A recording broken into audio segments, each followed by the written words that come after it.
아이고, 안녕하세요. 거의 3달 만에 이걸 찍네요. 이게 뭐 정치 얘기니까 거대 신화 사냥터라는 그 옛날 이름으로 변경을 해야 하나? 근데 어차피 단발일 뿐 계속 할 것도 아닙니다. 그리고 대충 메모해가지고 배치하고 정리를 해야 되는데 뭐 단발로 할 것 하면서 그냥 대충 합니다. 그래서 중원 부원 했던 얘기 비슷한 얘기를 앞에서 하고 뒤에서 하고 그럴 것 같네요. 그리고 이것은 저의 그냥 견해일 뿐입니다. 무슨 말이냐? 시간의 경과에 따를 수 있다는 말입니다. 더군다나 이 조국 씨 관련 이 사건은 도대체 검찰의 의도가 뭔지를 알 수 없는 그런 성격이 굉장히 강합니다. 그래서 시간의 경과에 따라서 또 생각이 달라질 수 있고 하는 그런 어떤 성격이 많다 이런 얘기죠. 진영이나 입장이나 각자의 가치관에 따라 이제 조국 사건을 바라보는 것이 다를 수밖에 없고 또 알 수도 없다 서로 간에 각자 자기의 어떤 생각을 주장할 뿐이지. 그러나 그 의도의 의미가 난해함에도 불구하고 분명한 것은 검찰의 묘수이다 그 말입니다. 그 묘수란 것은 긍정과 부정을 모두 가지고 있는 걸로 봅니다. 즉 조국 씨에 대한 검찰의 수사 돌입은 조국 씨 관련해서 수사 돌입은 우리의 보편적 윤리에는 부합을 합니다. 그러나 또 한편으로 역사 발전의 측면에서는 그 역사 발전을 역행하는 그런 또 성격이 있습니다. 그래서 이상한 묘수입니다. 즉 정치적 의사결정에 간섭하면 아니 되는 시점에 법이 나서버린 것이다. 그래서 역사 발전에 역행한 것이다. 이런 말입니다. 물론 보편적 윤리에는 부합한다 이런 얘기는 언론을 통해서 나온 수많은 것들 어떤 진실, 팩트가 확인되지 않았지만 일반적 정서에는 수용하기 어려운 어떤 행태들이 너무 많이 드러났기 때문입니다. 소위 1%값, 0.1%의 값에서나 가능한 일들이기 때문에 이제 그렇겠죠. 그건 그렇고 또 이 구조적으로 현 정권이라는 측면에서 볼 때 또 볼 필요가 있습니다. 구조적으로는 폭력을 행사할 능력이 없는 정권이 폭력의 기관에 독자성을 준 것이 사태의 어떤 근원이다 하는 그런 성격이 있습니다. 결국 모순이죠. 어쨌든 이 정권이 잘하든 못하든 이 정권은 폭력을 행사할 그런 능력이 없는 정권인 것은 분명합니다. 그러다 보니까 폭력의 기관인 검찰에다가 독자성을 준 것이 그 모순을 일으킨 겁니다. 노무현 대통령이 검찰에 손을 놓았을 때 검찰이 뒤통수를 쳤다 그러죠. 자, 이 정권도 그런 성격이 있습니다. 그래서 이 정권의 어떤 운용이라는 것은 그냥 어려운 것입니다. 민주적인 의식이 있다 할지라도 그 민주적인 의식이 정권의 어떤 소명을 수행할 수 있는 그런 것과 연결되어서 어떤 권력기관에 대한 독자성을 줄 것이냐 말 것이냐 이것을 결정해야 되는 어떤 역사적 엄연한 현실하고 관계되는 문제이기 때문에 어려운 것입니다. 즉 쉽게 말하자면 폭력을 휘두르는 정권이었으면 검찰이 저렇게 못했다 이런 얘기죠. 할 리가 없죠. 할 수가 없죠. 자, 그건 그렇고 지금 저는 조국을 두둔하는 것이 아닙니다.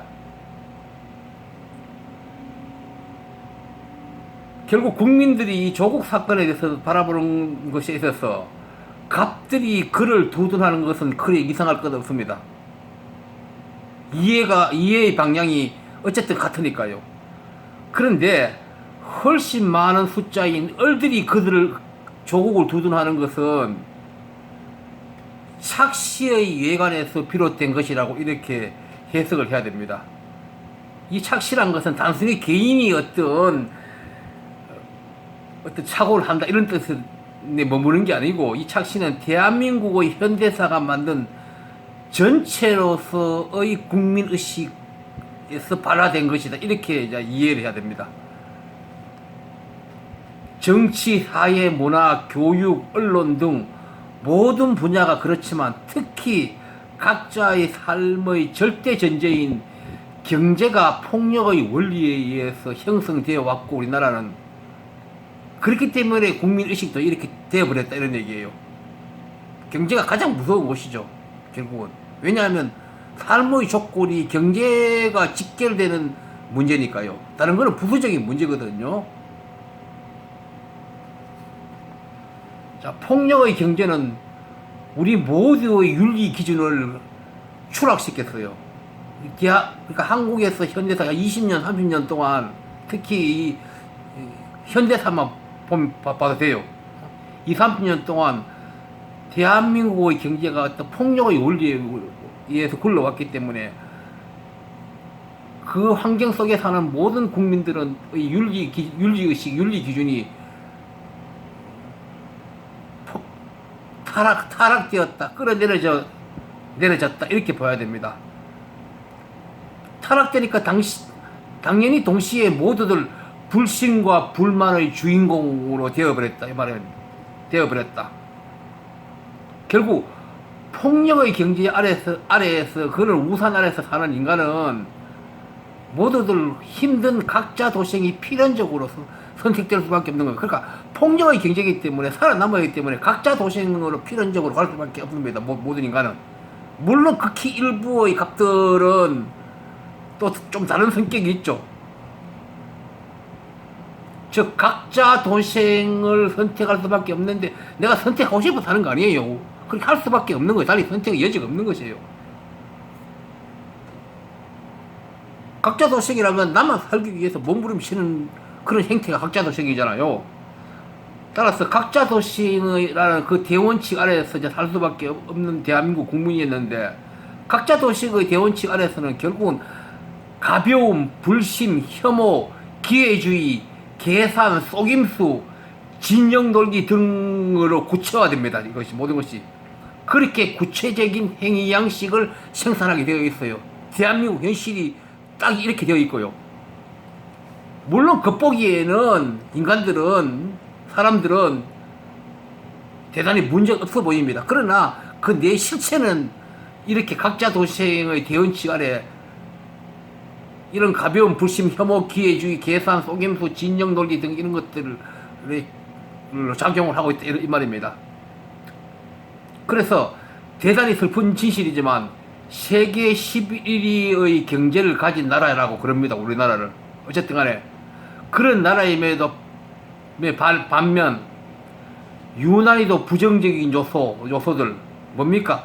인간 사이의 불신, 사기 사건이 유난히 많은 나라. 대한민국은 사기가 많아요. 거짓말도 잘하고, 구라파에 핀란드 어느 나라들은 거짓말을 할 줄 모르는 나라도 있다 그러더라고요. 모르는 사람끼리 만나도 아마 그것을 진실로 받아들이고 그냥 세상에 그리 굴러가는 나라도 지구에 있다던데, 거짓말 하는 게 그 사람들은 생소하고 이상하고 그런 나라도 있대요.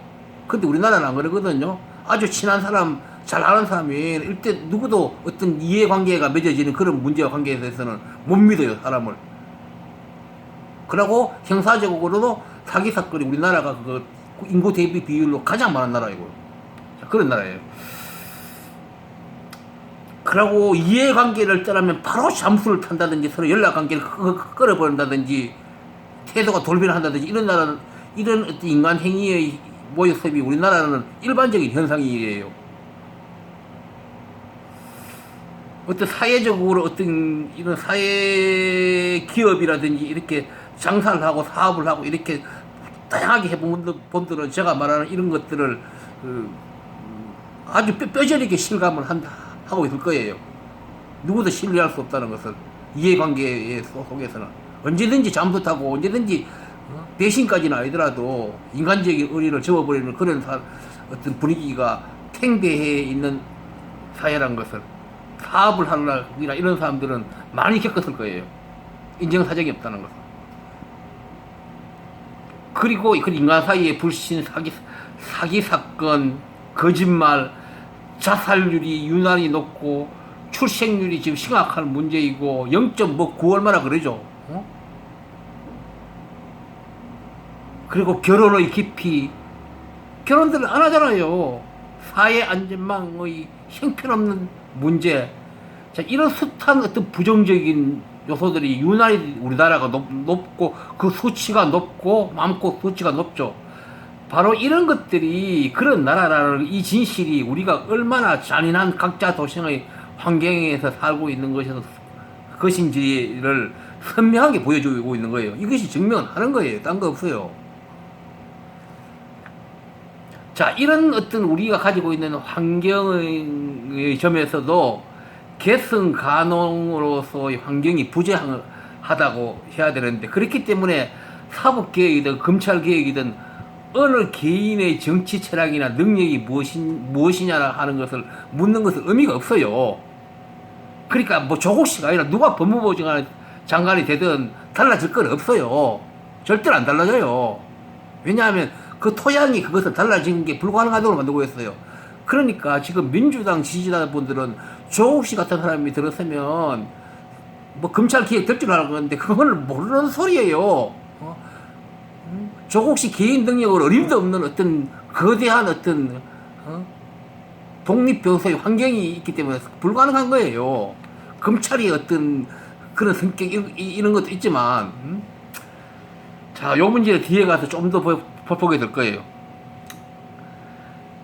자, 이 혼란의 근원은 자, 지금 조국씨 문제와 관계해서 무슨 민주당과 한나라당 또 다른 정당 또 이렇게 대학 학생들 국민들 사이에 다 지금 진영이 나누어져 있고 온갖 복잡하게 지금 얽히고 있어요. 장관이 될 자격이 있다 없다, 검찰의 압수수색 수사가 옳았다 틀렸다, 이렇게 온갖 이렇게 복잡고 알 수 없는 이런 각자 주장들이 있고 이제 이런 상태이거든요. 이 혼란의 근원은 역사 현상 실제로부터 비롯된다고 봅니다. 저는 우리 역사가 가진 현상의 실제로부터 비롯된다. 자, 이 부분은 이제 이런 조국씨 사건뿐만 아니라 모든 어떤 대한민국에서 정치 경제적인 이런 문제를 이해하는 어떤 근본 어떤 이해 구도라고 봐야 되는데, 그걸 한번 본다면 그것은 뭐냐면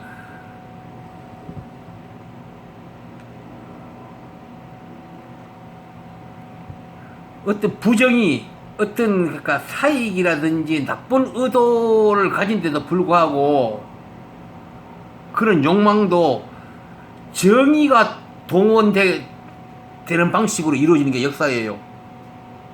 또 그 반대인 경우도 있고, 옳은 의도인데 이것이 비윤리적인 어떤 수단을 통해서 또 이렇게 진행되는 경우도 있고.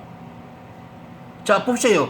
검찰이 조국씨에 대해서 수사를 하겠다, 언론이 보도하고 이것들, 언론은 물론 너무 앞서간 게 있지만도 어쨌든 간에 우리가 일반적인 윤리나 국민 정서에는 납득이 안 되는 이런 일들에 대한 부분들이 상당히 있기 때문에 그 자체는 부정이라고 할 수 없는 이런 성격이 강해요. 그런데 검찰이 한 것이 저것이 그러면 역사 발전 차원에서 그러면 정의냐면 그걸 쉽게 얘기할 수 없는 거예요. 제가 여기서 긴 설명을 더는 못 하겠는데, 그러니까 어떤 악이라든지 부정의를 추구하면서 어떤 정의와 관련되는 어떤 사건이 일어났을 때 그것이 도구로 등장해서 인간 세계가 이루어지는 게 이 인간 세계, 또 그 반대의 경우도 있고, 그러다 보니까 국민들이 이게 혼란이 된다는 거예요. 이 도대체 다들 이렇게 진영이 나누어져 가지고 싸우고 있고, 이렇게 이런 모순으로 인한 성격이 강하다. 인류의 역사가 그렇게 흘러왔어요. 역사를 보면 그런 이렇게 모순된 어떤 방식으로 많이 흘러온 거예요. 자, 이렇게 진실을 알 수 없는 것, 이렇기 때문에 진실이 알 수 없는 것이 더 반목과 혼란을 가지게 만든다. 이 말입니다. 인류 역사가 그래갖고, 이거는 역사의 어떤 잔인함이기도 한데, 그래서 결국 이 역사 현상의 모순성을 이해하고 제대로 판단하는 국민이 다수일 때 그때 선진국이 되는 거예요. 대한민국은 그게 안 되는 거예요. 그래서 후진국이 되는 거예요.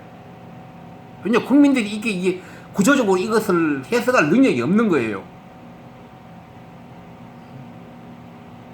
예를 들면 제가 옛날 동영상에도 그랬지만도 김원봉이라든지 뭐 어쨌든 독립운동을 위해서 온몸을 바치고 이런 사람들이 이런 어떤 해방 공간에서 북한으로 가게 되고 이런 사실 때문에 그 사람에 대해서 국가 유공자 인정하자 이런 문제들이 우리 사회가 그것도 중요한 어떤 화두가 되고 그랬는데, 자, 그런 것들이 어떤 모순 속에 일어나는 어떤 정의가 어떤 그 위에 어떤 상황에 따라서 또 모순이 일어나고 이런 것들을 이제 국민들이 방금 제가 말하는 그거, 부정이나 정의는 그 반대의 어떤 가치를 도구로 해서 또 실현되고, 이 역사의 모습들에 대해서 국민들이 이것을 이해를 하고 분석을 할 수 있어야 되는데, 우리 대한민국 국민들이 그게 안 돼 있는 거예요. 그래, 이게 안 되는 거예요. 맨날 저는 싸우고 비평 가르고 있게 하는 거예요. 국민들이 똑똑하면 이런 것들이 이렇게 복잡해지지 않아요. 그래서 이런 모순에 관한, 역사의 모순 현상에 대한 이해와 판단은 적어도 그 나라의 교육과 경제, 다른 부분도 있지만 특히 교육과 경제가 그것을 이해하고 판단할 수 있는 어떤 철학을 기반으로 해서 가동되어야만 그때가 가능한 거예요. 근데 대한민국 교육과 경제는 전혀 그런 것을 할 수 있는 체제가 안 되어 있는 거예요. 결국 우리 지금의 이 시대에는 거의 전혀 아니다. 그런 교육과 경제가 요청되는 교육과 경제의 성격과 비교했을 때는 지금은 전혀 아니고 아마도 몇 세대는 더 지나지 않을까, 이런 어떤 안타까움이 남는다, 이런 얘기예요. 결국 다른 부분이 많지만도 교육과 경제가 가장 중요한데, 경제가 더 이제 비중이 더 크겠죠. 경제가 얼마나 공정하게 가동되느냐, 이런 문제. 또 교육도 상당히 중요한 문제고. 교육이라는 게 단순히 지식을 얻는 게 아니죠. 이 복잡한 현대사회에는 더군다나 구조적으로 이 세상에 일어나는 현상이 무엇인지를 이해할 수 있는 어떤 좀 깊이 있는 교육을 해야 되는데, 단순히 영어 수학 잘한다, 그걸로 불가능하거든요. 어림도 없거든요. 그래서 사회과학적인 어떤 이해의 집행이 성장기에 다 이루어져야 되고, 성인이 된 후에도 사회교육을 통해서 그런 부분들을 성장시켜야 되는데 대한민국이 그게 안 되고 있는 거예요. 이거 한 번 더 해야 되겠네. 여기까지 하겠습니다. 연락했더만.